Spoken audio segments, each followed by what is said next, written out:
Hey guys, how's it going? Today I'm going to talk to you about one of my most recent deals and how I made this check and what's so special about this particular deal.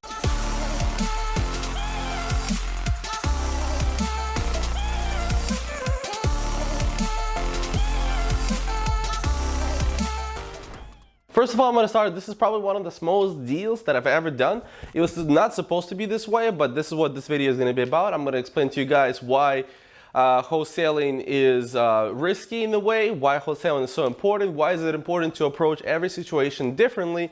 But this deal ended up being $1,016, okay? So I found this deal, it was a land deal. This lady was looking to sell her land for about $15,000. But then she told me that she has a little bit of liens on the property. I thought I could sell this land close to $20,000. So I wanted to bring her down a little bit. So I brought her down to $13,000 and say that I will pay the liens. She agreed on $13,000 clear. After that, I found a buyer. Unfortunately, I was only able to find a buyer for $70,000. So the spread wasn't big. I was gonna make a couple $1,000s, you know, $4,000, whatever. And she was gonna pay some of the liens, and I was gonna pay some. But either way, it was supposed to work out that I still make a decent amount.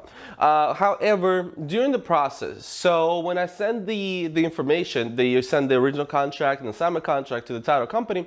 And the title company said, hey, we actually know the seller. We've dealt with her, and she was super complicated in the way that she was not understanding the process. And the amount of liens that were on the property is incredibly huge amount that's just so, it was so difficult to take care of.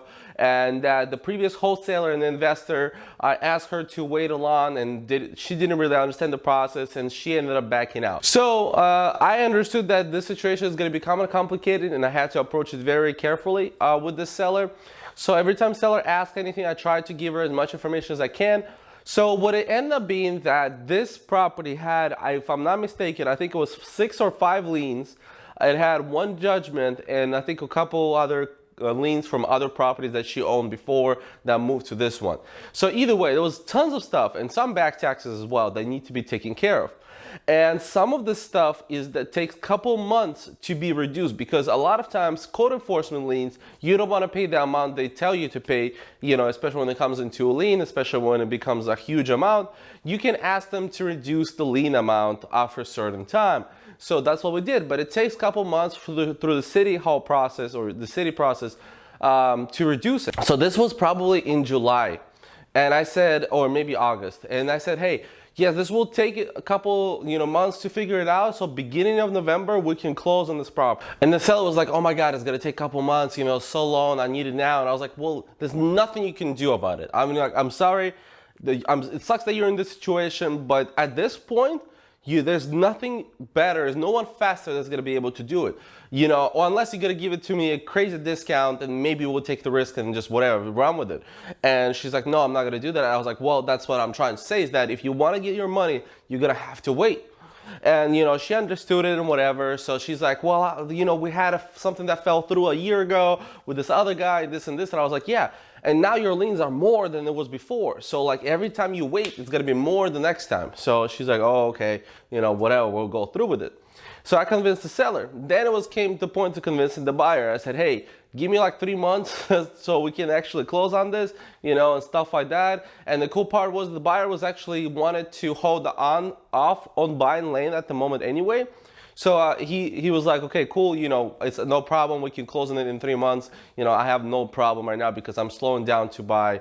I'm slowing down in my land buying process anyway right now. Everything worked out, everyone was on board with it. Then after some time, she kept calling me, checking out on me and saying like, oh, what's going on? The title company, good props to them. They were working hard to make sure that every single thing is done and figured out. A couple months later, probably beginning of, end of October, beginning of November, the title company sent me what is the final amount that needs to be paid. So the thing that ended up being is that the liens were actually much more than we anticipated. I was able to renegotiate with the seller to bring her price down a little bit more, but she was not willing to bring the price down. I think it was like $2,500 or $3,000 more in liens, or maybe $2,200. She was not willing to pay the entire $2,200. So I was like, okay. So she said she's willing to pay $1,200. So she's paying the $1,200. When I signed that extension with her, or that price adjustment, what ended up happening is that I was only supposed to make $16 from this deal because the spread became so thin, is that for me paying the liens and stuff like that for my assignment fee, which I hate doing, but unfortunately sometimes you have to do it if the buyer and the seller are not willing to work with you. So the seller accepted to pay $1,200, and I was like, okay, I'm making $16. Obviously this is nothing, you know, this sucks, but let me go talk to the buyer, see if they're willing to pay a little more. So the buyer, I'm like, hey man, I'm making $16 from this deal, and you know, there's much more liens than I anticipated. Are you willing to pay $1,000 more? There he's like, you know, he took a look at his computer, whatever, and he said, yes, that's fine, we can do it.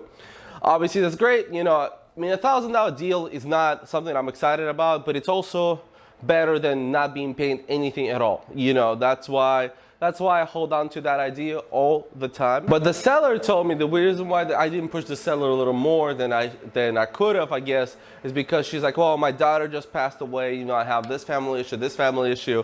And I kind of felt bad.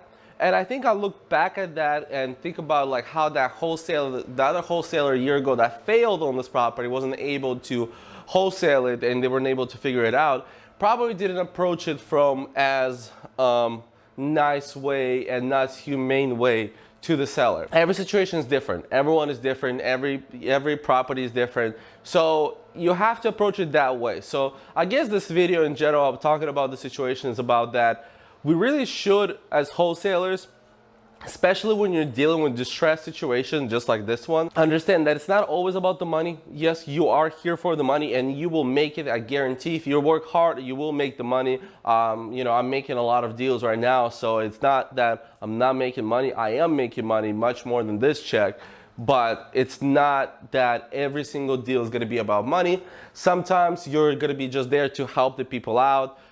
In the end of the day, yes, you may not ever get any benefit that you feel like from that deal. You know, you get $1,000, great, you know, awesome. But you're not getting, you know, you don't feel like that seller did anything special towards you after you close on the deal. But that's not the point. You know, I think as a wholesalers, we need to understand that sometimes we are going to be dealing in distressed situations with distressed people, and now we have to really be careful about how we deal with them. But yeah, this was the situation. It was kind of stressful, especially at the end, because no one is willing to pay a little more, and I thought I was not going to make any money.